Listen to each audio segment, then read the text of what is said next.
Hello friends, today we will be doing exercises from the lesson Geletana. I have already explained this lesson in previous video. You can find the link to the chapter explanation in the description box below. ಅಭ್ಯಾಸ ಈ ಪ್ರಶ್ನೆಗಳಿಗೆ ಒಂದು ವಾಕ್ಯದಲ್ಲಿ ಉತ್ತರ ಬರೆ. Answer the below questions in one line each. ಯಾರು ಯಾರು ಒಳ್ಳೆಯ ಗೆಳೆಯರಾಗಿದ್ದರು? Who were good friends? The horse and the camel were good friends. ಕುದುರೆ ಮತ್ತು ಒಂಟೆ ಒಳ್ಳೆಯ ಗೆಳೆಯರಾಗಿದ್ದರು. ಕುದುರೆ ಮತ್ತು ಒಂಟೆ ಒಳ್ಳೆಯ ಗೆಳೆಯರಾಗಿದ್ದರು.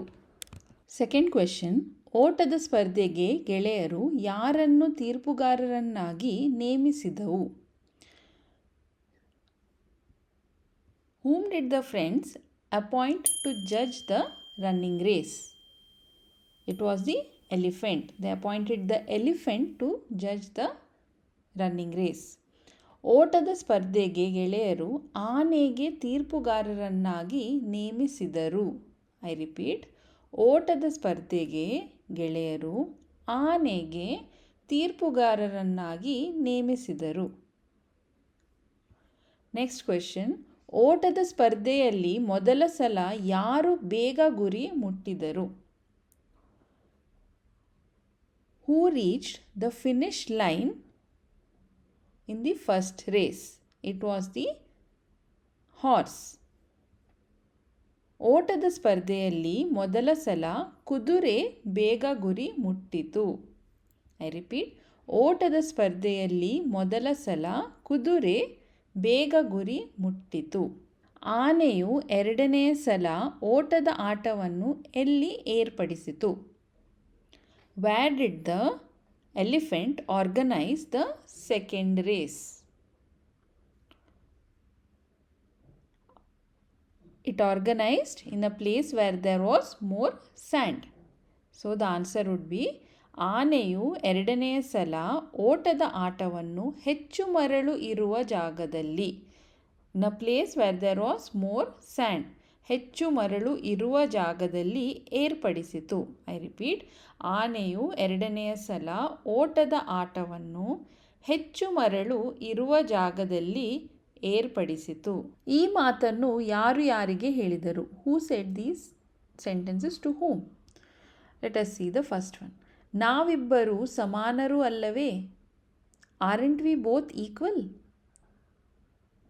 ಯಾರು ಹೇಳಿದರು? Who said this? It was the camel. ಒಂಟೆ ಹೇಳಿತು. To whom? ಕುದುರೆಗೆ ಹೇಳಿತು. To the horse. ಆನೆ ಅಣ್ಣ ಅಲ್ಲಿದ್ದಾನೆ, ಅವನನ್ನೇ ಕೇಳೋಣ ಬಾ. Brother elephant is there, let us go and ask him. Who told these words? The horse. ಕುದುರೆ ಹೇಳಿತು. To whom? ಒಂಟೆಗೆ ಹೇಳಿತು. To the camel. ನೆಕ್ಸ್ಟ್, ಪ್ರತಿಯೊಬ್ಬರಲ್ಲಿಯೂ ಅವರದೇ ಆದ ವಿಶೇಷತೆ ಇರುತ್ತದೆ. Every one has their own speciality. Who told these words? These two words were told by the elephant, ಆನೆ. To whom? To the horse and the camel. ಕುದುರೆ ಮತ್ತು ಒಂಟೆಗೆ ಹೇಳಿತು. ಪಾಠದಲ್ಲಿ ಒತ್ತಕ್ಷರ ಇರುವ ಪದಗಳನ್ನು ಗುರುತಿಸಿ ಖಾಲಿ ಜಾಗಗಳಲ್ಲಿ ಬರೆಯಿರಿ. ಸೊ ದ ಕ್ವೆಶನ್ ಇಸ್, ಪಾಠದಲ್ಲಿ ಒತ್ತಕ್ಷರವಿರುವ ಪದಗಳನ್ನು ಗುರುತಿಸಿ. ಗುರುತಿಸಿ is to identify. Identify the words with ottakshara in the lesson. ಖಾಲಿ ಜಾಗಗಳಲ್ಲಿ ಬರೆಯಿರಿ and write them in the space given below. So here I have identified a set of words from the lesson. There are still more words.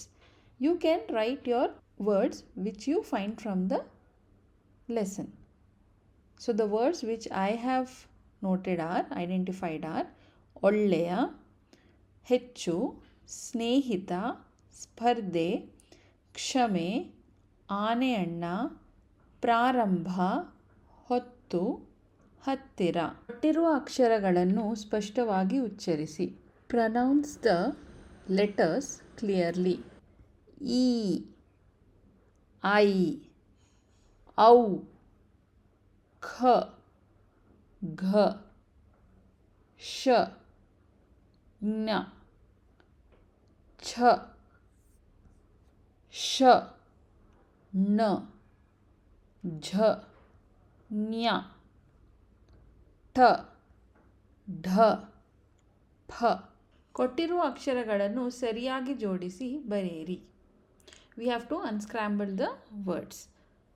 First one, re, kudu. So if we unscramble them, we get the word kudure. Next, la, sahe. We can make the word salahe. Salahe means advice.